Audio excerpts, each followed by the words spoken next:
And today kids are much more creative. They have more information.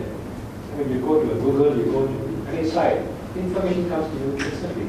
And of course, they are more high-tech than us.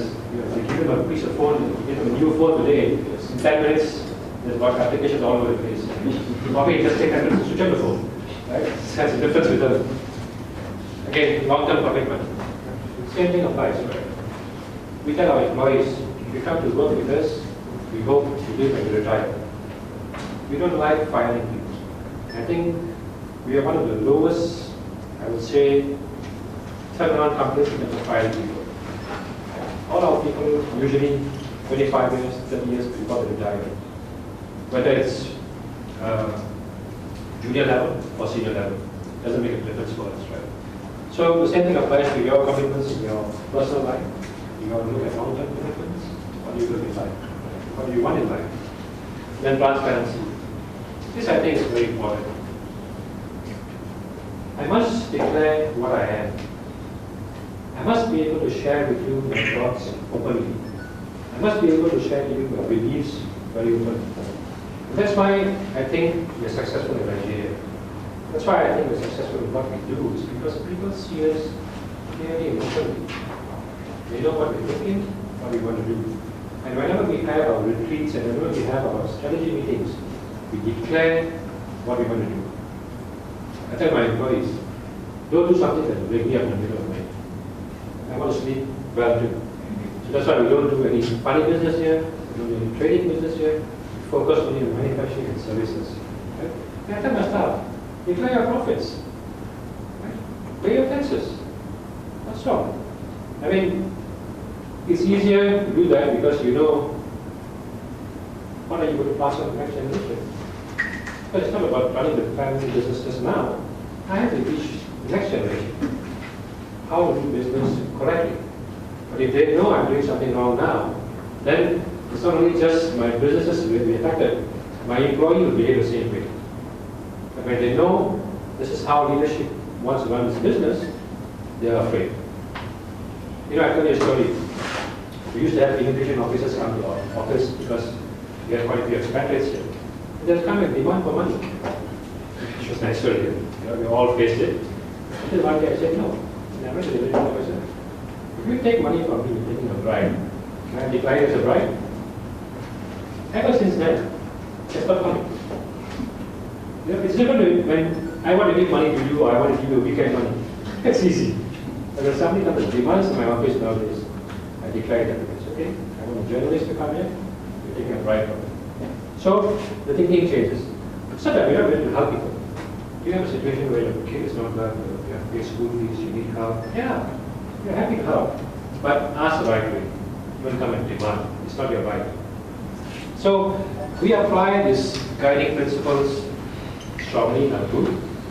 And apart from that, the more important thing I tell people is this, right? Are you having fun? And what you do, are you having fun? Right? If you're having fun, then you'll achieve something.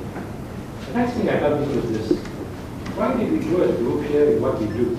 It's because we focused. When I started reporting Indomie in 1988, everyone laughed at me. Everyone told me, Nigerians, all Africans will not eat noodles because how do you eat noodles to him? Then somebody goes there and say, Hresh, teach them how to do that. Right? And then we kept focus. Just kept focus and said, okay, we'll grow this business. The first 6 years of manufacturing, we lost money.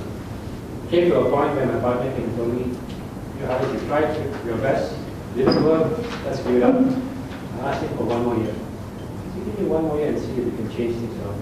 That year we broke even. That was 2001. We broke even. Ever since that, now I have bikers running on Sunday night, which is a good change for a while. So that's my life story in Nigeria, my experience. And thank you very much for listening to me.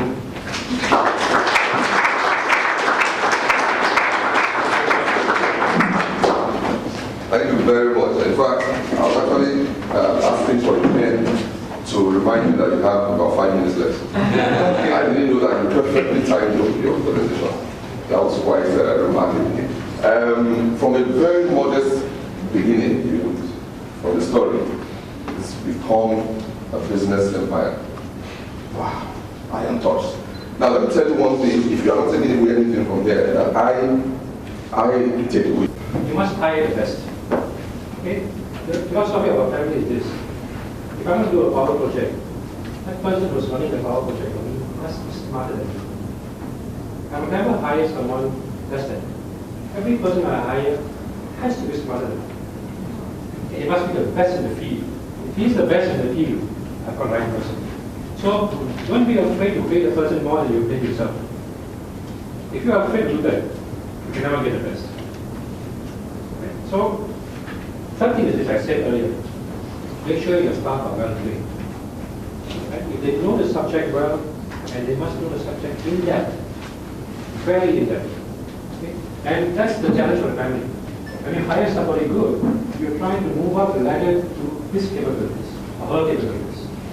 Because you challenge her. Okay, this person knows more than me, so I have to do my homework to get to that level.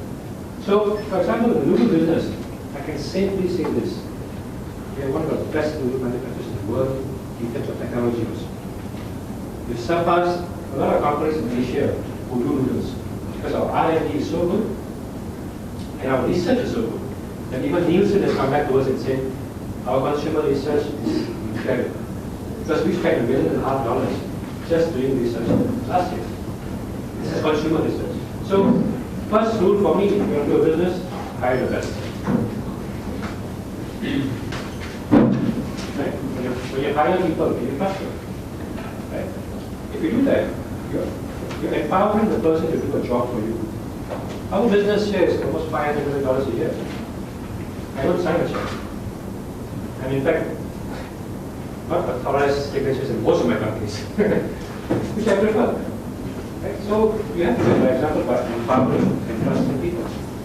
Once you do that, you say, I give you responsibility, go get a job done. But because you have all the training principles around you, people start watching each other. And then, if you go the wrong way, somebody else is going to tell you, listen, that's the wrong way. Right? Because I don't sit every day and talk to all my people. I try and get to as many people as I can while I'm in Nigeria. But it's not possible to reach everyone. Third thing we do, sorry, I don't know if it's the fourth, but we have what we call an ERP system in our organization. So everything is posted in there. Everything is posted in there, so everybody can see it. So whether you're a banker, you're a tax officer, or I as an owner, I press the same button and I see exactly the same data. I hope that answers. Headquarters is in Singapore. I mean, it's been established there since 1970, so I can't change that. But we do have a global, we do have a corporate office in Nigeria too. I'm a bit surprised about the Indomie part because we're actually increasing in sizes. We started with 70 grams, we're now 80 grams, we produce 120 grams, and we have now what we call the hungry man size. So I'll divide the answer in two parts. I want people to take over my seat. That's a challenge. Provide a seat. Take over my seat. I'm interested. Because I don't be working all my life. But just to give you an example, right? To set up the noodle plant that we did in Kaduna, we had to send, I think, almost 20 of our Nigerian engineers to Japan to train. And unless they had that training, it was impossible to run that plant in Nigeria because it's fully automated. Even the Japanese manufacturers that came and said, can we give you slightly lower specs noodle machine because we are afraid this automated machine will not run in Nigeria. And I said, if you don't want to supply me, go somewhere else. He sent 3 engineers here for 6 months. We based in Kaduna to set up the plant. So, you've got to have that commitment to do it. I will answer that. Believe in what you want to do, whether it's personal life or business life, both. You must have a strong belief. And I keep referring my group because I'm very passionate about it. Everyone discouraged. But I grew up in the Far East neighborhoods. I was thinking, why can't we sell noodles here? So, first you got to have the belief. Whatever you do, if you believe, if you think about it, go back at night, you sleep and think about it, you'll succeed. Second thing is focus. Right? Keep focus. don't need it. You know, the third question is waste. Second question is waste. We don't have much waste. In a rural, when they have broken rules, what we do is we set a speed bump. If we talk about challenges in terms of working in Nigeria, it's incredible. And you all share the same challenges. No power, no water, plus unlimited. The bigger challenge for me now is this. Getting people to succeed in light-speed television. Okay. I've already empowered the business in light television.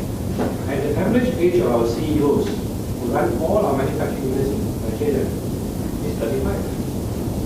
So the challenge, I mean, why you are trying to come out as because it's all. Of course, political instability, insecurity, there was, ever since I've been in Nigeria, politics have never taken my place. If I change of government, there's nothing governments come and go, now we have a steady, stable government.